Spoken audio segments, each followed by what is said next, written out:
What's up, legacy leaders? It is your favorite life and leadership coach, Manonie, with another Manonie moment. We are back in our virtual book club. Yes, I get excited. That's why y'all saw my little dance. We are in our virtual book club and we are reading Make It Work by Tony Gaskins Jr. Y'all get y'all's books and let's dive on in. Yes, get your book, get your book. All right, we are in chapter 4. Believe what they consistently show you. One of the dilemmas I read about the most relates to women who have been in a relationship for nearly a decade or more, and the man still hasn't changed. Each year, this woman has held out hope that something would miraculously change him, but each year, she has been let down. Now, after several years, she's at the end of her rope. She's lost, confused, and hurting, and needs some advice about what she should do from here. After reading these stories, I always feel a sense of hopelessness. There's so much pain that has been caused. There are so many unpardonable offenses. The pain, hate, and resentment run deep. It's not even a relationship anymore.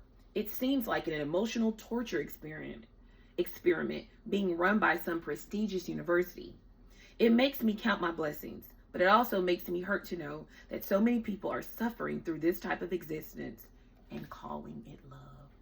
Y'all, this chapter, every chapter is amazing, but y'all, this chapter, y'all, I'm just doing highlights. Y'all, read this entire book. I wish human beings would focus on the ounce of prevention more than the pound of cure, but rarely do we do that.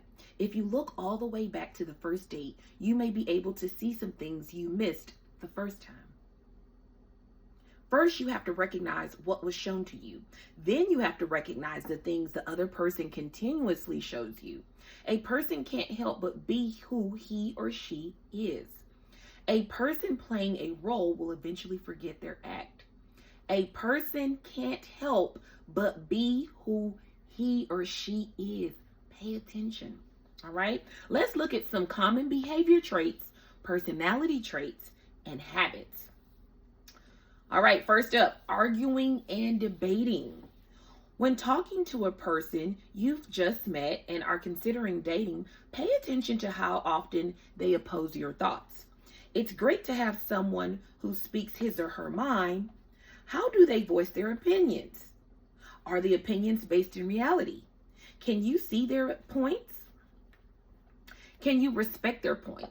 How often do they feel the need to oppose what you're saying? Is this your personality too? Do you like debating? Do you like arguing your points? Now, imagine you're 5 years into the relationship and super comfortable with each other. Multiply the debates by 3. Can you handle it? Can you keep it up for another 40 years? Ooh, think about it. Lying. Ooh, lying, y'all. Lying. It's common for people to tell small lies in the beginning of a relationship. Some of the lies seem insignificant. He may say he earns $60,000, but really he earns $50,000. And if he gets bonuses and commissions, he will hit $60,000, but he's never actually done it. She may say she never talks to her ex and she's over him, but really they speak once a week. He may say he was at the gym working out, but really he was at his friend's house playing video games. She may say she was at Starbucks working on a proposal, but really she was at the gym working out with her female friend. The little lies may seem insignificant, but a lie is a lie, y'all, right?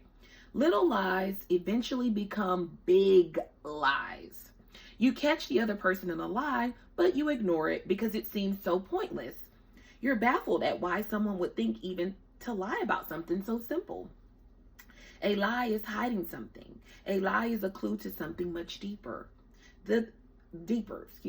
Fast forward 10 years. The relationship is growing stale. The thrill is gone. Now the lies come 3 times as often and are 3 times as serious. What would a lie that size be about? Can you handle it? Can you build a relationship on lies? Can lies sustain a relationship? If he or she cheated on you, how hard would it be for him or her to tell one more lie after all the lies they've already told. Woo, woo, woo. Y'all, things to think about. Insecurity. In the beginning, insecurity is almost always cute because of the way it shows up. He makes a weight joke because she finished her food faster than he did. She makes a pouty face, gets up and walks away. He laughs it off. She has a little attitude, but it blows over after 5 minutes. They carry on. She's on the phone with her dad, laughing and shooting the breeze. He tells her in a playful, serious manner that she can't talk to any other man in front of him and that he needs to be the only man in her life. She laughs about it. He says he's serious with a humorous facial expression. They carry on. Fast forward 10 years. She's gained 30 pounds. She's insecure about her weight, so she doesn't want to be cuddly or intimate. It pushes him away. The insecurity that was innocent is now fully grown and breaking down the relationship.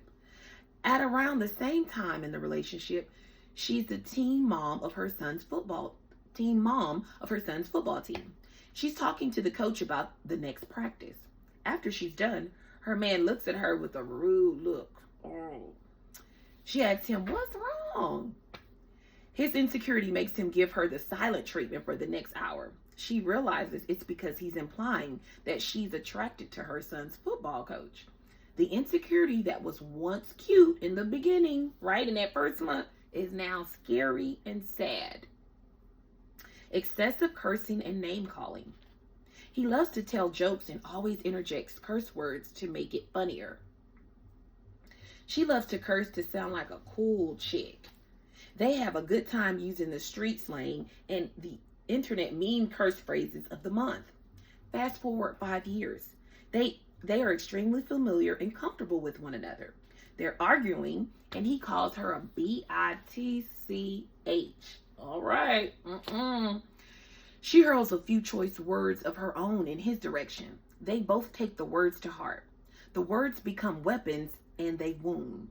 The wounds don't heal because before they get a chance to, another violent argument breaks out and reopens the very wounds they were trying to heal. The cursing and the name calling aren't so cute now.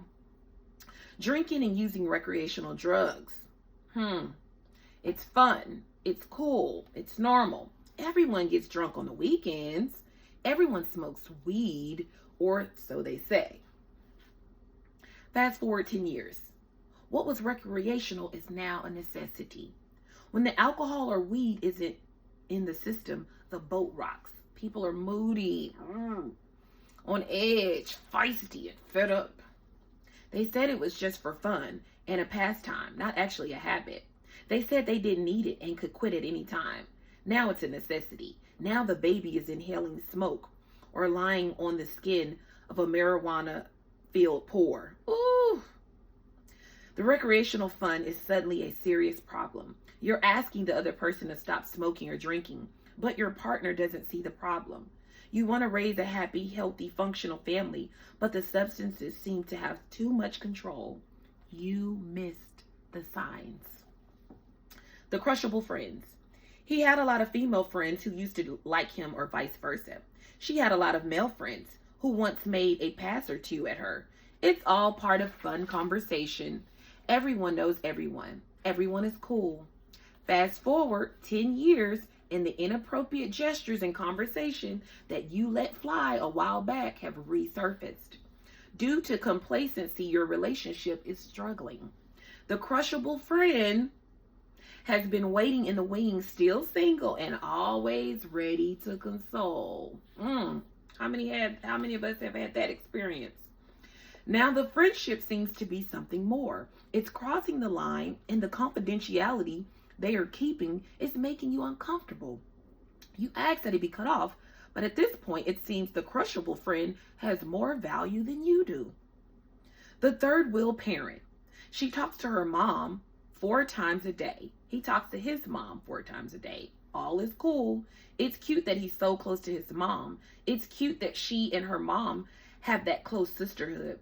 Fast forward 5 years. You're in the middle of an argument and mom is knocking on the door.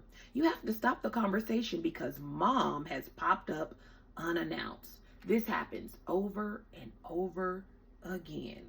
In another incident, they're having a discussion, and she keeps mentioning how her dad took so much better care of her than he is doing. 10 years ago, he thought it was amazing to know that she had her father in her life. Now he can't seem to ever be good enough because his wife is still married to her father in her mind, y'all. The overbearing parent was cute for the first 3 months of dating. 10 years in, and now you're on the verge of divorce because of it. Bromance and girls' night. He's always playing video games or hanging with the boys. His work has him around men all the time, so it makes sense for him to be close with them. She loves to kick back and have a couple of drinks with the girls. They share the gossip of the week and recap all their favorite shows. Fast forward 10 years. He's at the club with his single friend who just went through a bad breakup. She's on the phone with her friend telling every detail about every argument they've had for the last month. He talks to his boys more than he talks to her. She confides in her girlfriend before confiding in her man.